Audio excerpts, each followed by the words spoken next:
మొన్న ఢిల్లీ హైకోర్టులో ఈడీ వాళ్ళు ఎన్ఫోర్స్మెంట్ డైరెక్టరేట్కి సంబంధించినటువంటి అధికారులు వాళ్ళ లాయరు కేసీఆర్ గారిని ఉద్దేశించి లిక్కర్ స్కామ్లో వారి ప్రమేయం ఉందన్నట్టుగా మాట్లాడారని చెప్పి ఒక 16 న్యూస్ ఛానల్స్ వాళ్ళు తప్పుడు వార్తను ప్రసారం చేసి కేసీఆర్ గారి ఇమేజ్ని దెబ్బతీసే విధంగా దుష్ప్రచారం చేశారు. సో దానికి సంబంధించి ఇవాళ బంజారాహిల్స్ పోలీస్ స్టేషన్ పరిధిలో 13 న్యూస్ ఛానల్స్పై కంప్లైంట్ ఇవ్వడం జరిగింది బీఆర్ఎస్ పార్టీ ప్రతినిధుల బృందం. అదేవిధంగా ఇంకొక 3 న్యూస్ ఛానల్స్కి సంబంధించి పంజగుట్ట పోలీస్ స్టేషన్లో, జూబ్లీహిల్స్ పోలీస్ స్టేషన్లో కూడా కంప్లైంట్, ఫిలింనగర్ పోలీస్ స్టేషన్లో కూడా కంప్లైంట్ ఇవ్వడం జరిగింది వేరే టీమ్స్పై. ఒక 14 ఏళ్ళు సుదీర్ఘ పోరాటం చేసి తెలంగాణను తీసుకొచ్చిన నాయకుడిగా, తెచ్చిన తెలంగాణలో 2 సార్లు ప్రజల ఆశీర్వాదంతో ప్రభుత్వాన్ని నడిపి ప్రజలకు అనేక సంక్షేమ అభివృద్ధి కార్యక్రమాలు అందించిన నాయకుడిగా, ఒక మంచి అడ్మినిస్ట్రేటర్గా పేరున్నటువంటి కేసీఆర్ గారి ఇమేజ్ను దెబ్బతీయాలనే కుట్రతోని కొన్ని ఛానల్స్ చేసినటువంటి నిర్వాహకాన్ని బీఆర్ఎస్ పార్టీ పరంగా తీవ్రంగా ఖండిస్తున్నాం.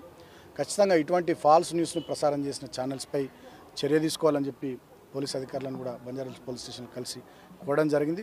డెఫినెట్గా రాబోయే రోజుల్లో కేసీఆర్ గారి ఇమేజ్ని కానీ, బీఆర్ఎస్ పార్టీ నాయకుల ఇమేజ్ని కానీ దెబ్బతీసే విధంగా తప్పుడు వార్తలు ప్రసారం చేసే వారిపై ఖచ్చితంగా లీగల్గా, చట్టపరంగా, రాజ్యాంగంకి లోబడి ఏ రకమైనటువంటి చర్యలు తీసుకోవాలో వాటి విషయంలో బీఆర్ఎస్ పార్టీ చాలా స్ట్రిక్ట్గా, స్ట్రింజెంట్గా పనిచేయాలని చెప్పి మా పార్టీ నిర్ణయం తీసుకున్నది. దానిలో భాగంగా ఇవాళ కంప్లైంట్ ఇవ్వడం జరిగింది. సో నేను మీడియా ద్వారా మీడియా వాళ్ళని కూడా కోరుతా ఉన్నా, ఇటువంటి తప్పుడు వార్తలు, దుష్ప్రచారాలు, ఒక అద్భుతమైనటువంటి నాయకుడికి సంబంధించి ఇటువంటి పనులు, ఇటువంటి ప్రచారాలు చేయడం మంచిది కాదు. ఇటువంటి పద్ధతిని మానుకోవాలని చెప్పి కూడా సదరు మీడియా సంస్థలు నేను కోరుతా ఉన్నా. అనవసరంగా మీ టీఆర్పీ రేటింగ్ల కోసమో, లేకపోతే కేసీఆర్ గారి ఇమేజ్ను, కేసీఆర్ గారి బ్రాండ్ను దెబ్బతీయడం ద్వారా మా ప్రత్యర్థులకు ఏదో పనికొస్తామని చెప్పి మీరు అనుకుంటే మీ భ్రమ అవుతుంది. అది ఆకాశం మీద ఉమ్మేసినట్టు అవుతుంది తప్ప ఇంకోటి కాదు. కాబట్టి ఇటువంటి పద్ధతులను, ఇటువంటి చర్యల్ని మానుకోవాలని చెప్పి నేను సదరు మీడియా ఛానల్స్ అందరికీ కూడా హితవు పలుకుతా ఉన్నా. ఆల్మోస్ట్ ఆల్ మేము ఇచ్చినటువంటి ఈ 16 కంప్లైంట్స్కి సంబంధించి ABN news channel, ETV news channel, V6 news channel, NTV news channel, I news channel, Amma news channel, BRK news channel, dial news channel, journalist Sai channel, mike TV news channel, nationalist hub channel, prime 9 news channel, RTV news channel, Raj news channel, red TV news channel, wild wolf Telugu news channel, ఈ 16 news ఛానల్కి సంబంధించి complaint ఇవ్వడం జరిగింది.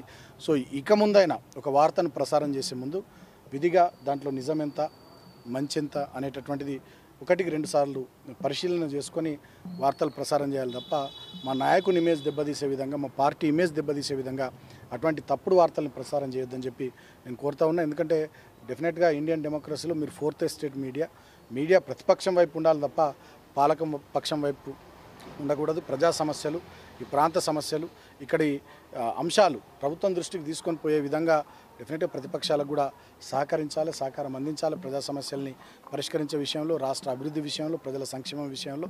అంతే తప్ప ప్రతిపక్ష నాయకుల మీద పగబట్టినట్టుగా, ప్రతిపక్ష నాయకులు ముఖ్యంగా తెలంగాణను తెచ్చిన కేసీఆర్ గారి బ్రాండ్ను, వారి ఇమేజ్ను దెబ్బతీసే విధంగా ఇటువంటి వార్తలు ఎలాంటి నిర్ధారణ లేకుండా, అవి నిజాలు కాకుండా ఈ రకంగా ప్రసారం చేయడం అది మంచిది కాదు, భావ్యం కాదు. కాబట్టి మళ్ళీ మేము కోరుతూ ఉన్నాం, ఇటువంటి దుష్ప్రచారం చేయొద్దు, నిజమైనటువంటి వార్తల్ని ప్రసారం చేయాలని చెప్పి ఈ మీడియా ఛానల్స్ని కూడా నేను కోరుతా ఉన్నా. సో ఈరోజు కంప్లైంట్ కూడా ఇవ్వడం జరిగింది బీఆర్ఎస్ పార్టీ ప్రతినిధుల బృందం. మా ఖైరతాబాద్ నియోజకవర్గ నాయకులు గోవర్ధన్ రెడ్డి గారు, అదేవిధంగా మా రాష్ట్ర నాయకులు విప్లవ్ గారు, మా మాజీ చైర్మన్లు గెలు శ్రీనివాస్ యాదవ్ గారు, వాసుదేవ్ రెడ్డి గారు, మిగతా ఇతర మిత్రులతో కలిసి ఈ కంప్లైంట్ ఇవ్వడం జరిగింది.